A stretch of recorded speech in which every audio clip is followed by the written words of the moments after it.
உதயநிதி அவர்களோட பர்த்டே வருது, என்ன சார் ஏற்பாடுகள் இருக்குது திமுக சார்பில்?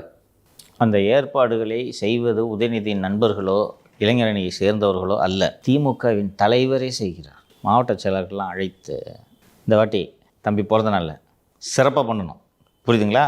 ஒவ்வொரு மாவட்டத்துலேயும் கொண்டாடணுமா. இது அந்த உடன்பிறப்பே வா நிகழ்ச்சியா?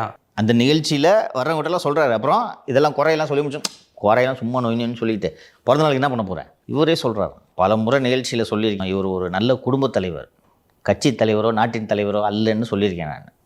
அவருக்கு இதுதான் பெருசாக இருக்குது.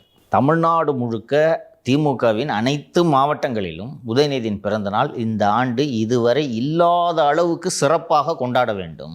கட்சியே நிகழ்ச்சியை, கட்சினா திமுக பேரண்ட் பாடி, அவர் இளைஞரணி சேர்ந்தவர், அவங்க கொண்டாடுறாங்கன்னா அவங்க லீடர் கொண்டாடுறாங்கன்றது இட் இஸ் அண்டர்ஸ்டாண்டபிள். பட் கட்சியே கொண்டாடணுமா? இவரே ஃபோன் பண்ணி பர்சனலாக சொல்கிறாரு.